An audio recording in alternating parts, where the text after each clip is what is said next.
तो चलिए सुनते हैं देवउठनी एकादशी की पौराणिक कथा। एक राजा के राज्य में सभी लोग एकादशी का व्रत रखते थे।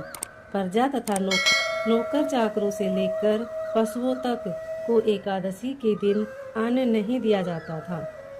एक दिन किसी दूसरे राज्य का एक व्यक्ति राजा के पास आकर बोला, महाराज कृपा करके मुझे नौकरी पर रख ले। तब राजा ने उसके सामने एक शर्त रखी कि ठीक है रख लेता हूँ, किंतु रोज तो तुम्हें खाने को सब कुछ मिलेगा, पर एकादशी के दिन अन्न नहीं मिलेगा। उस व्यक्ति ने उस समय हाँ कर ली, पर एकादशी के दिन जब उसे फलाहार का सामान दिया गया तो वह राजा के सामने जाकर गिड़गिड़ाने लगा, महाराज इससे मेरा पेट नहीं भरेगा, मैं भूखा ही मर जाऊंगा, मुझे अन्न दे दो। राजा ने उसे शर्त की याद दिलाई, पर वह अन्न छोड़ने को राजी नहीं हुआ। तब राजा ने उसे आटा, दाल, चावल आदि दिए। वह नित्य की तरह नदी पर पहुंचा और स्नान कर भोजन पकाने लगा।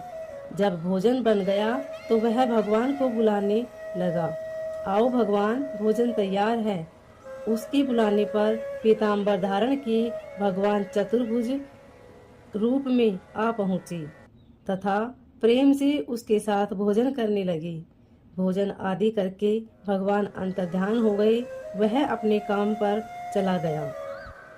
15 दिन बाद अगली एकादशी को वह राजा से कहने लगा कि महाराज मुझे दुगना सामान दीजिए। उस दिन मैं तो भूखा ही रह गया। राजा ने कारण पूछा तो उसने बताया कि हमारे साथ भगवान भी खाते हैं, इसलिए हम दोनों के लिए ये सामान पूरा नहीं होता। यह सुनकर राजा को बड़ा आश्चर्य हुआ। वह बोला, मैं नहीं मान सकता कि भगवान तुम्हारे साथ खाते हैं। मैं तो इतना व्रत रखता हूँ, पूजा करता हूँ, पर भगवान ने मुझे कभी दर्शन नहीं दिए।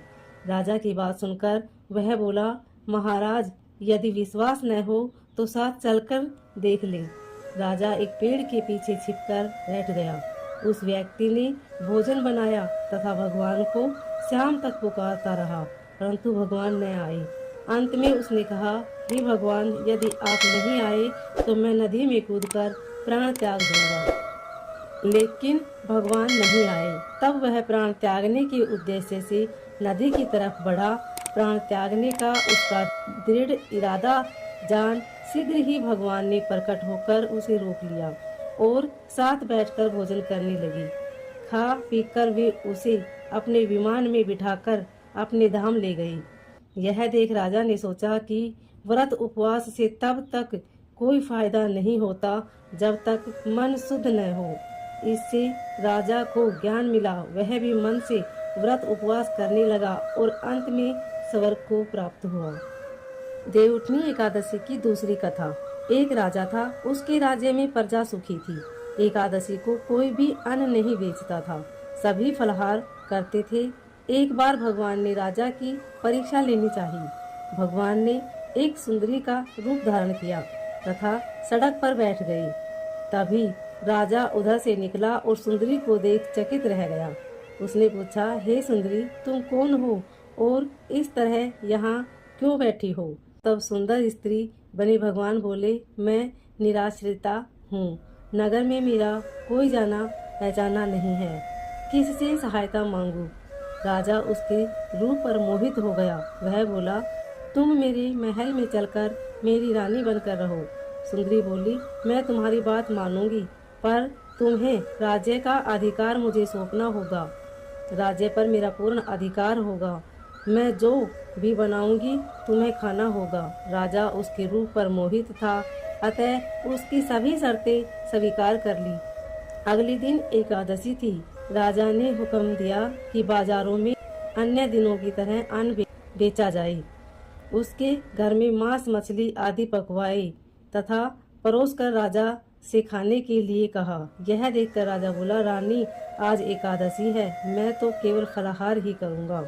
तब रानी ने शर्त की याद दिलाई और बोली, या तो खाना खाओ, नहीं तो मैं बड़े राजकुमार का सिर कटवा दूंगी। राजा ने अपनी स्थिति बड़ी रानी से कही तो बड़ी रानी बोली, महाराज धर्म न छोड़े, बड़े राजकुमार का सिर दे दे, पुत्र तो फिर मिल जाएगा पर धर्म नहीं मिलेगा। इसी दौरान बड़ा राजकुमार खेलकर आया। माँ की आंखों में आंसू देखकर वह रोने का कारण पूछने लगा तो माँ ने उसे सारी वस्तु स्थिति बता दी। तब वह बोला, मैं सिर देने के लिए तैयार हूँ, पिताजी के धर्म की रक्षा होगी, जरूर होगी। राजा दुखी मन से राजकुमार का सिर देने को तैयार हुआ और रानी के रूप से भगवान विष्णु ने प्रकट होकर असली बात बताई। राजन, तुम इस कठिन परीक्षा में पास हुए। भगवान ने प्रसन्न मन से राजा से वर मांगने को कहा तो राजा बोला, आपका दिया सब कुछ है, हमारा उद्धार करें। उसी समय वहां पर एक विमान उतरा। राजा ने अपना राज्य पुत्र को सौंप दिया और विमान में बैठकर परमधाम को चला गया। अगर आपको यह कथा अच्छी लगी हो तो वीडियो को लाइक शेयर सब्सक्राइब जरूर करें। कमेंट में ओम नमो भगवते वासुदेवाय अवश्य लिखें। धन्यवाद।